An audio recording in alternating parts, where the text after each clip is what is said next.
Hey everybody, it's Jason Blaha here. Once again, it's time for Dadbod to Daddy training, and still cutting, so I'm at 212 this week. Again, as I've said, I'm probably going to go down to about 200, then assess. I'm not doing a lot of squat volume. I'm leaving squats in mainly because of my powerlifting background and because they're still a great exercise. But last couple weeks, I'm only doing like one set. Now, keeping in mind these are high bar, these are beltless. These are as deep as I can go, so they are a little more difficult in terms of weight. So again, 315, I did 6. Felt like last rep would have been a serious grinder, so left about 1 rep in reserve based on how it felt. Yes, I am fully aware this is much lighter than I've previously squatted, but right now I'm not worried about it.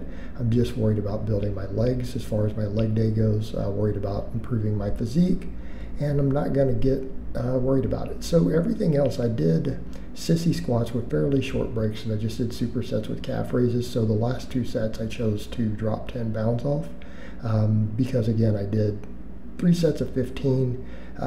Again, challenging sets, but the thing is on these it's kind of hard for me to get to what I feel like is failure. I start getting really nauseated, but they do give a fantastic quad burn. So overall I like the exercise, but I grabbed a 55-pound plate for the first one, managed to get 15 reps. I think that's the most I've gotten with the 55. Again, I can probably push these a little harder in terms of reps. It's just that, again, that seems like that burn in the quads and then the nausea sets in, which can be a little bit of a limit. This is one reason, again, I train fasted to reduce that. So I actually have been training fasted for quite a while now. But I've been doing that just to keep nausea at bay, but on some of the high rep leg work it still happens. So I did supersets with standing calf raises with those, so I went kind of just back and forth, and that way it gave me enough of a break. So these breaks are a little shorter, and on leg day, at this point, I'm just not caring about moving the biggest weight. I'm caring about just doing challenging hard sets, getting a pump. When I'm done with this cut, perhaps when I'm leaner, I may push my squat back up and really work on stacking weight on the bar. But at the moment, again, not a big deal. And I think people forget that I took a year and a half off from squatting before and still came back, and you guys saw me squat pretty much 496 at my last meet with no sleeves, by the way. That was raw. So even though they allowed sleeves, I didn't wear them for that meet. But I also hit those squats that were high, not that long, a couple years, 2-3 years into squatting again. So again, I can always build a squat up anytime I really want to. Right now, I'm just not motivated to because I'm trying to work on my physique.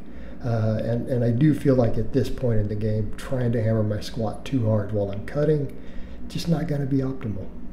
In terms of just recovery. So I'm trying to, again, focus on at least maintaining a basic, decent squat. Again, the beltless high bar and everything is going to be more difficult. It's going to be a little more difficult. But eventually I will probably push the squat back up to 500. But I also look at squatting as I don't ever see a need for me to squat over 500 pounds again.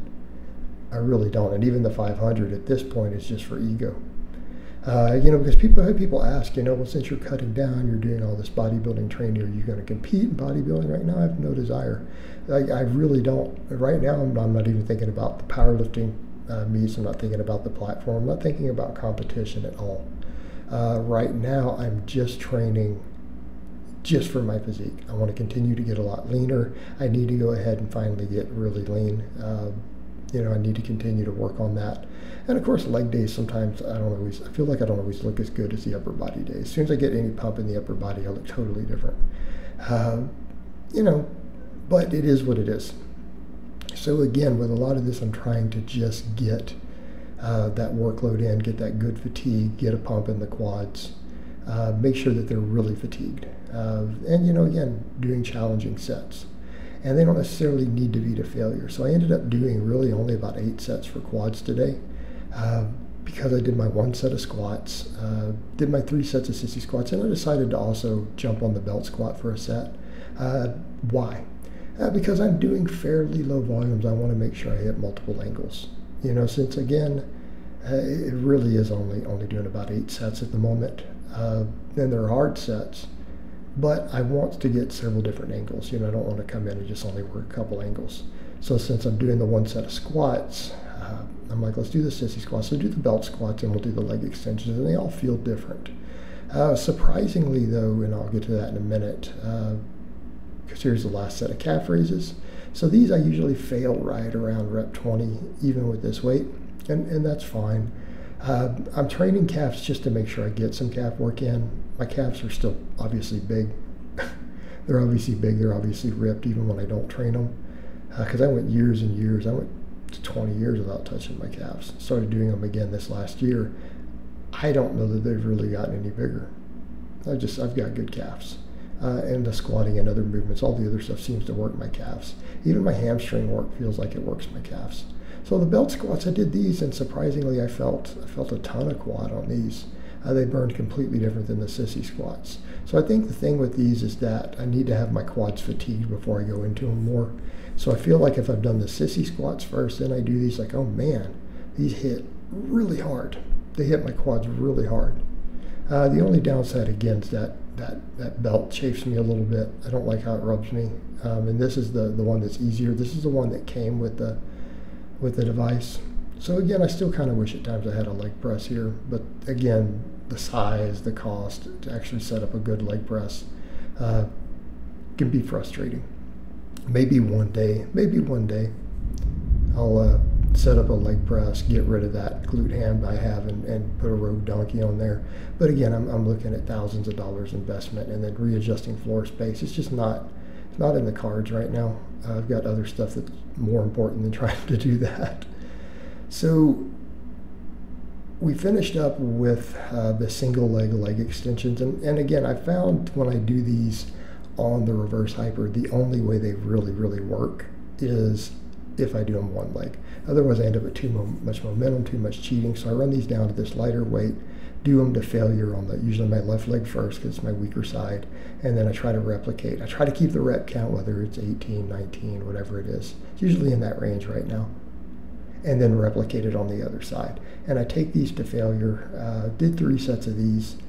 Quads felt, again, pretty lit up at the end of this, but I'm also having to really watch fatigue on the lower body, because again, with the cutting, I need to make sure I don't overtrain, because I am dropping weight reasonably fast at this point, and I don't want to overtrain my quads because I'm already doing so much upper body work.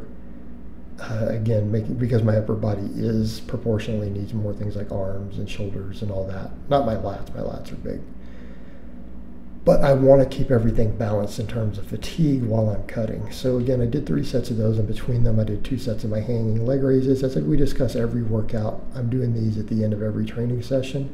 The idea is that they're, one, a great ab exercise, plus I'm training everything beltless, including those beltless squats. I do feel like my core can almost be a weak link there, so I want to make sure my abdominals are trained. Plus it gives me grip work. It gives me a ton of grip work. And it, again, that stretch down at the bottom helps with the shoulder mobility, which again is really a problem for me. Again, and it's an accumulation of minor injuries and inflammation from previous overuse in my early 40s.